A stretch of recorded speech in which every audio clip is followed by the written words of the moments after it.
So that's SummerSlam Saturday. From there, we move on to SummerSlam Sunday with a TLC match for the WWE Tag Team Championship just added on Friday night. The night for this has not been officially confirmed, but since there's 6 matches on night 1 and only 5 listed for night 2, I think one can safely assume this one's for Sunday. Plus, they already have 3 tag team matches on Saturday. I don't see them adding a 4th. So here it's the Wyatt 6 defending against the Street Profits, Fraxium, DIY, the Motor City Machine Guns, and Andrade and Rey Fenix. 25 years after the very first TLC match at SummerSlam, we have another one. We just had one on SmackDown after WrestleMania, and it was a great match. Street Profits won that one. The reason they did it on SmackDown is because they left all these guys off WrestleMania. And the SmackDown Tag Team division has been cooking with fire now for many months. It really has been the polar opposite of the way the tag team division has been booked and treated on Monday Night Raw. SmackDown, you have the same core group of guys. It's the Street Profits, it's DIY, and then they've added in, the Wyatts and Fraxium, Andrade and Rey Fenix. They're a relatively new team, undefeated, but they're a relatively new team, and they really have been firing on all cylinders here. So it's going to be a crazy match, obviously, all these teams involved. And, the question, I know the Wyatts just won the titles. I will say that I'm bored by the Wyatts. I would rather see Fraxium or Andrade and Phoenix win the titles, but I just know the Wyatts are keeping them. So they're my pick to retain. I don't think we're getting a title change here. I am happy, though, for these guys that they will actually have the chance to be on the PLE for a change, and I think they're going to go out there and they're going to kill it. Los Garza, by the way, and Pretty Deadly, they are the only teams not involved in this from the SmackDown Tag Team division. I know one of the members of Pretty Deadly is out injured, so that's why they're not here. Angel and Berto, they are defending their AAA tag team titles in an open challenge this Friday on SmackDown. So that is what they will be doing. Maybe Andrade and Phoenix win those titles first. Becky Lynch defends the Women's Intercontinental Championship against Lyra Valkyria. This is a no disqualification, no countout match. So basically the same as the main event. It is the same stipulation. One's called a street fight, the other is called no DQ, no countout. It is the same thing. But this is Lyra's last chance. If she loses, she can never again challenge Becky for the title. And I thought it was never again ever. But the description on the website says that she can never challenge Becky again, specifically. Every time these two have gotten in the ring, even going back to their NXT match 2 years ago, they kill it. They had a great match at Backlash that Lyra won. They had an even better match at Money in the Bank that Becky won. This feud has done wonders for Lyra. It's really upped her stock, and now it's time for the payoff, which is Becky dropping the belt back to Lyra. It was always designed to elevate Lyra, right? And the IC title as well. They've done a much better job with that on Raw than they have with the US title on SmackDown. I think it's worked, but Lyra needs to come out on the winning end of this, in part because I think Becky is needed more on SmackDown right now. So they can get the belt off of her. Her job is done here, and Lyra regains the title. Then we have the men's Intercontinental title up for grabs with Dominic Mysterio defending against AJ Styles. Dirty Dom's been a busy boy. He showed up as a surprise at the AAA show on Friday night in Mexico City. Vikingo, the AAA Mega Champion, came out to issue an open challenge. Apparently got booed again. Dragon Lee came out to accept the challenge, but so did El Grande Americano, who beat Octagon Jr. earlier in the night in a match where he got cheered. So they both took out Americano, but then another masked man ran into the ring and took them both out. And then he revealed himself to be Dominic Mysterio. And the place went nuts. You should check it out. They posted the unedited, raw audio, I think on their X account, WWE did, of when Dom did the reveal, and people went nuts for this guy. And then he got on the mic and he said some stuff in Spanish. This kid is over. They have since confirmed a 4-way match for the AAA Mega title for Triple Mania August 16th. And Triple H tweeted that Triple H Mania. Yeah, he would love that, wouldn't he? Triple Mania is going to be streaming live on YouTube, like Worlds Collide did, so that's cool.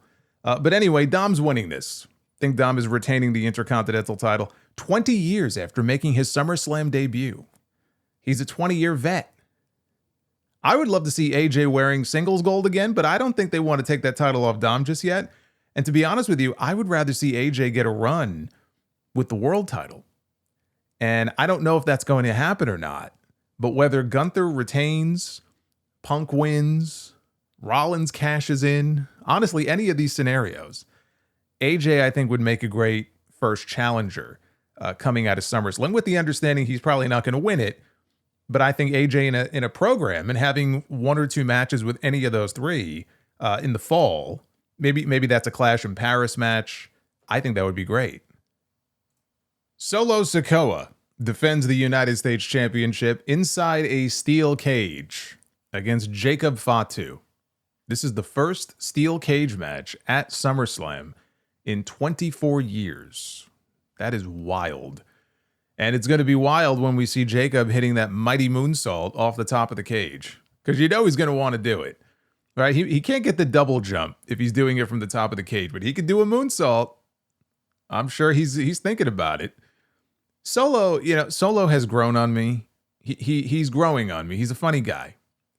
But man, I am done with the Solo and Jacob stuff after this. Like, this needs to end here. And Jacob needs to move on to other things. Whether he wins the title back and moves on to other challengers, or he loses here. I would like to see him move on and get away from the bloodline stuff. I do think he wins the title back, though. I think Jacob is going to be the new U.S. champion. Naomi defends her Women's World Championship for the first time since cashing in her Money in the Bank against Rhea Ripley and Io Sky in a triple threat match. Now, we had a triple threat match earlier this year at WrestleMania that stole the entire weekend. It was the best match on either night of WrestleMania. And then we had Evolution, and we got to see Rhea Ripley and Io Sky one-on-one. And that ended up being one of my favorite matches of the year as well. So clearly, when these two are in the ring, good things happen. Almost doesn't even matter who else I feel like you put them in the ring with. But I don't want to say that as being dismissive of Naomi. Bianca Belair was a very big part of that triple threat of WrestleMania. And unfortunately, she's been hurt and she hasn't been able to wrestle ever since. Naomi is like a totally different person since she went heel. It was the best thing that could have happened to her. And I'm digging the work that she's been doing, and I'm happy that she got her big moment, winning the championship. It was a shame that match, as great as it was, ended that way at Evolution.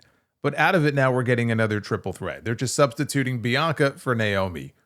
And I don't think that she's going to bring the match down, in a way that Bianca would not have. I don't want to take away from Naomi. Naomi's had some really good matches. She has some really good matches, on TV with Nia Jax.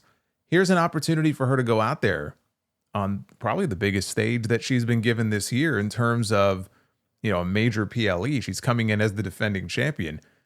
And obviously it's her first title defense. So I do not anticipate her losing this match. I am going with Naomi to retain the title. But this right here is the match I am most looking forward to on either night. Because as a match, I think these three are going to go out there and absolutely tear it up. And I know what Rhea can do with Io. Now you put Naomi in there and we'll see, how the three of them work together. But this right here has the potential to steal the show. I said it before. It's either this or the TLC match. But this right here is the one I'm most looking forward to. I don't see Naomi losing that title. The winner of this is going to defend that championship in Paris against Stephanie Vicaire. And I think Naomi is going to be the one defending it against Stephanie. And John Cena, in his final SummerSlam, defends the WWE Championship against the former champion, the King of the Ring, Cody Rhodes, in a street fight. Now, if you told me that John Cena was Mr. SummerSlam, I would disagree. For me, it's Bret Hart. But Cena has had great matches on this show. He's had great matches at SummerSlam with CM Punk and Daniel Bryan, Seth Rollins, AJ Styles. I was there for that one. That was tremendous. Even the night he got squashed by Brock Lesnar, right? It was memorable. It wasn't a technical masterpiece, but it was memorable. So I'm hoping he still has a little bit of that magic left in the tank. But he made a total of 1 appearance the entire month of July. You know, it's hard to promote a title match when the champion is never around. Cody can only do so much. He's going out there on TV. He's cutting promos on John Cena. He's looking into the camera. He's getting all angry. But there's no John Cena to go back and forth with and bounce off of. And the one time we got to see John Cena on TV, he came out to tell us, I'm not going to be at SummerSlam. I'm doing a movie and it's too risky, so I'll see you later. And he went to go leave. He didn't really have a lot to say. And then he got laid out. They did the whole contract signing deal. But again, Cody can only do so much on his own. You know, it's just not that interesting. On Friday, he said he wants the real John Cena to show up at SummerSlam. He says, you're going to come out, you're going to talk to Stu the cameraman, and you're going to wear the belt the right way, right? Front face forward. You're going to run to the ring. You're going to do all the old John Cena stuff. I'm afraid the old John Cena that he wants to see is dead and gone. We have not seen that man since he won number 16 off of AJ Styles at the Royal Rumble. That was the last great match that John Cena had. At WrestleMania, he and Cody Rhodes, they had one of the worst WrestleMania main events of all time. Not the worst, but one of the worst WrestleMania main events that you will ever see. Now, one of the reasons for that, not the only reason, but one of the reasons for that was Travis Scott coming out and taking 3.5 hours to come down to the ring. Right? Fiend. We got Travis Scott and not The Rock, who was directly tied into all this. We had John Cena winning number 17 and breaking the record with a nut shot and a belt shot and an assist from Travis Scott. Travis Scott was scheduled to be part of a DLC pack, by the way, for WWE 2K25. He and WWE evidently have had a falling out, the full details of which have not yet come out. So they ended up replacing him with El Grande Americano. It was supposed to be a celebrity spot. And I think they had other celebrities in the DLC. Whatever happened, it happened so late they didn't have time to get another celebrity for that spot. So they added El Grande Americano instead. So now this man will forever be linked to one of the most memorable heel turns of all time and part of John Cena winning number 17 and setting the record for absolutely no reason whatsoever. And he busted Cody's eardrum. The fact that he is now forever linked to those things is a disgrace. And it's not even his fault. It's their fault for putting him out there in the first place. The fact that they squandered a perfectly good story of John Cena trying to win 17, which is what should have been the story this year, in favor of doing things the way that they did and not even having a real plan for this heel turn, right? Rock wanted Cody to go heel. Cody didn't want to. Triple H didn't want him to because he realized what a fucking dumb idea that would have been. So he suggested turning Cena heel. Triple H did. In his retirement year. Right? To counter The Rock's dumb idea.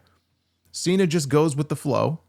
Right? He does whatever they ask him to do. This is what he has said before. I don't come, I don't lobby, I don't politic, I don't push for certain opponents. I show up and I do my job to the best of my ability. He doesn't care. He's been semi-retired for a few years anyway. You know, he goes out there, he enjoys it. He has fun with it. But he's not gonna fight for this and fight for that. He's like, oh, cool. Yeah, okay. That could be cool. Sure. And this is what we end up with. It's shameful.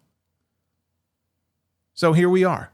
I don't know how many appearances Cena has left. I think after SummerSlam, it's maybe 10 or 11. I hope they make good use of them. But he does not need to be the champion for those appearances.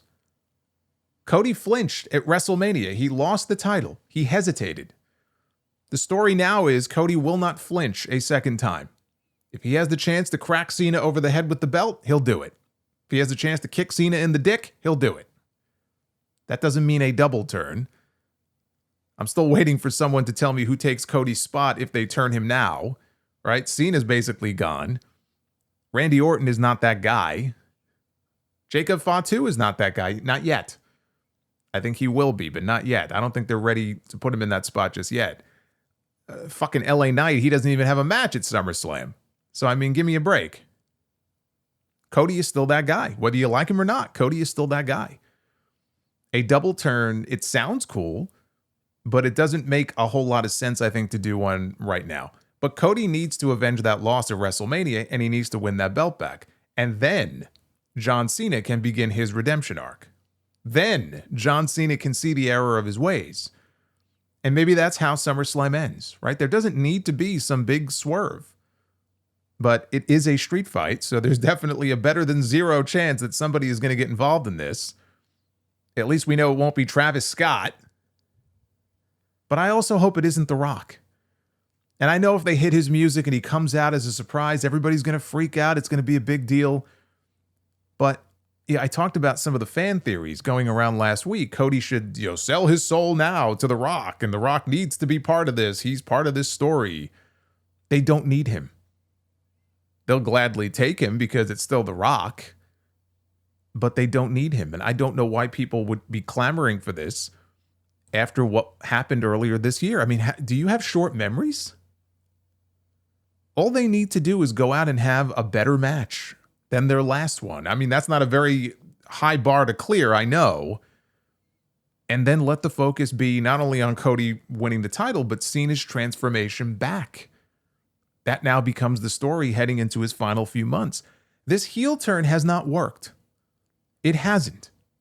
If you've enjoyed it, congrats. I'm happy for you. I know there were a ton of fans who for years wanted to see John Cena turn heel, and now you finally got it. It's been a huge letdown. It happened 13 years too late. Now, there's still time to course correct and give Cena a proper send-off. I know Cody is filming for Street Fighter next month.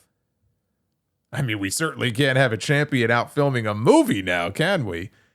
I can't imagine he's gone for more than a few weeks. It'll be fine.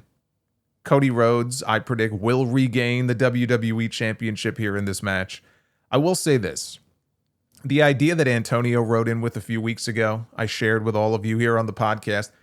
If they were to do a double turn next weekend, it's still a great idea. The one that the way he laid it out, where Cody, he cheats to win. He takes the low road to win, like Cena did at WrestleMania, but he feels like he did nothing wrong. Just like when he beat Randy Orton at the King of the Ring final, Randy is the one who tried to cheat. All right, Randy Orton is the one who brought a chair into the ring and took the turnbuckle pad off and did all of that stuff, and it backfired on him, and Cody merely took advantage of the situation. You bring Randy Orton back into things, right? He feels regret over what he did now because he sees that it has corrupted Cody. Cody is supposed to represent the very best of everyone on the roster. And now he's, just like everybody else. And Cena, for his part, regrets the monster that he has now created in Cody Rhodes. Like the roles get flipped. But you have to explain it in that way. So if they were going to do it, I think that's the way you do it. I still love that idea and the way he laid it out. And if you do it that way, we get a proper Cody and Randy program, but with Randy is the babyface and Cody is the heel.